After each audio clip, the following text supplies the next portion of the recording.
వనపర్తి జిల్లా కేంద్రంలో నడపబడుతున్న ARC clinic పై చర్యలు తీసుకోవాలని డిఎంహెచ్ఓ సాయినాథ్ రెడ్డికి బాధితుడు విష్ణువర్ధన్ రెడ్డి ఫిర్యాదు చేశాడు. ఈ సందర్భంగా బాధితుడు మీడియాతో మాట్లాడుతూ ఈ నెల 4వ తేదీన కుటుంబంతో కలిసి ట్రీట్మెంట్ నిమిత్తం ఏఆర్సీ క్లినిక్ నడుపుతున్న డాక్టర్ ఎం రాఘవేందర్ రెడ్డి ఇంటి దగ్గరకు వెళ్లగా కొన్ని రకాల పరీక్షల నిమిత్తము అదే క్లినిక్ పరిసరాల్లో నిర్వహించబడుతున్న శ్రీ డయాగ్నోస్టిక్ సెంటర్కు పంపగా అక్కడ ఆరోగ్య పరీక్షలను చేయించుకొని రూ. 4200 ఇచ్చినట్టు తెలిపారు. అనంతరం డాక్టర్ రాసిన అవే పరీక్షలకు ఎంత ఖర్చు అవుతుందని మరొక డయాగ్నోస్టిక్ సెంటర్లో విచారించగా అంత డబ్బు కాదు అని, దాంట్లో సగం ధర మాత్రమే అవుతుందని వారు అన్నట్లు తెలిపారు.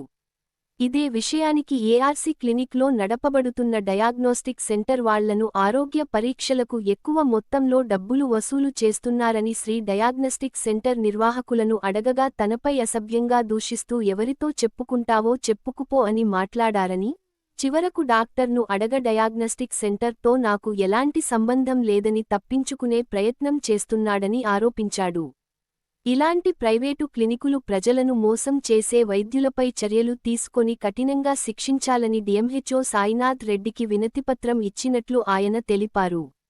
నా పేరు పి విష్ణువర్ధన్ రెడ్డి. నేను వనపర్తి నివాసిని. నేను హాస్పిటల్ నిమిత్తమై ఈ డాక్టర్ రాఘవేంద్ర రెడ్డి కొత్తకోట రోడ్ వనపర్తి చందన బ్రదర్స్ ప్రక్కల ఉన్న హాస్పిటల్ నిర్వహిస్తున్నాడు.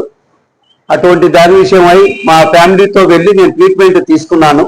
ట్రీట్మెంట్ తీసుకున్న తర్వాత కొన్ని టెస్టులు రాసినాడు.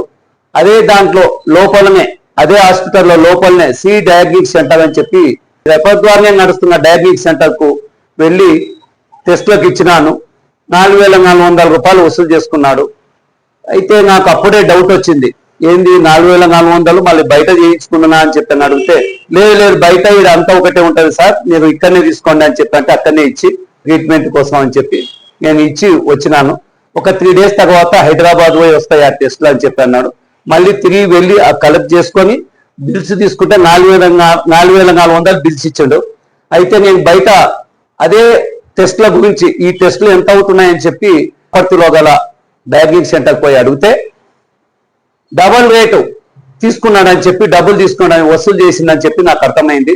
అదే విషయమై అతను బిల్స్ తీసుకున్న తర్వాత ఇట్లా డయాగ్నిక్ సెంటర్లో అడిగితే మళ్ళీ ఇంత డబల్ రేట్ ఉంది కదా మీ దగ్గర, మళ్ళీ ఏంది విషయం అని అడిగితే, మేము తీసుకునేది ఇంత, ఎవరు చెప్పుకుంటావో చెప్పుకోపో అంటే నేను ఎమ్మడే డాక్టర్ గారిని పక్కనే ఉన్న డాక్టర్ గారిని, ఏం సార్ మళ్ళీ మీకు ఒక చెడ్డ పేరు వస్తుంది కదా, మళ్ళీ ఇదేం సార్ ఈ విషయం అని నేను అడిగితే, లేదు నాకు సంబంధం లేదు, దాని డాక్టర్తో నాకు ఆ డయాగ్నిక్ సెంటర్తో సంబంధం లేదు సార్, మీ దగ్గర లోపలనే నడుపుతున్నాడు కదా అన్నప్పుడు అడిగితే, మళ్ళీ తిరిగిపోయి అతను పోయి అడిగితే, నీ ఎవరికి చెప్పుకుంటావో చెప్పుకోపో, ఎవరికైనా కంప్లైంట్ చేసుకోపో అంటే తక్షణమే నేను దాని విషయంలో సీరియస్గా తీసుకొని, సామాన్య మానవులకు ఇబ్బంది అవుతుంది, నాలాంటి వాళ్ళకే ఇలా ఇబ్బంది అయినప్పుడు కష్టం అని చెప్పి ఎమ్మడే నేను ఒక లెటర్ రాసి ఆ యొక్క పేపర్లను, డయాగ్నిక్ సెంటర్కి సంబంధించిన పేపర్లు డిస్టిక్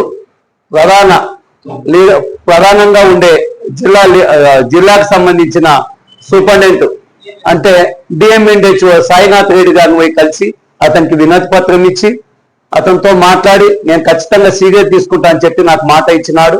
నేను అక్కడనే హాస్పిటల్కు పోయి తిరిగి వచ్చి నేను ఖచ్చితంగా రేపటి వరకు ఎంక్వైరీ చేసి నేను దాని విషయంలో సీరియస్ తీసుకుంటా. లేదు సార్, అది ఖచ్చితంగా సీజ్ చేయాలి, వనపర్తి ప్రజలకు చాలా ఇబ్బంది అవుతుంది, అది సీజ్ చేసే వరకు మేము వదిలిపెట్టాం, దాన్ని అది ఖచ్చితంగా చాలా అన్యాయం జరిగిపోతుంది, మాలాంటి వాళ్ళకి ఇలా జరిగినప్పుడు సామాన్య మానవులు తెలియని వాళ్ళు ఎంతో మంది మోసపోతున్నారు, దీనివలన వనపర్తి ప్రజలు చుట్టుపక్కల ప్రజలు అందరూ మోసపోతున్నారు, కాబట్టి ఖచ్చితంగా చర్యలు తీసుకుంటారని చెప్పి నాకు మాట ఇచ్చినాడు సాయినాథ్ రెడ్డి డిఎంహెచ్ఓ.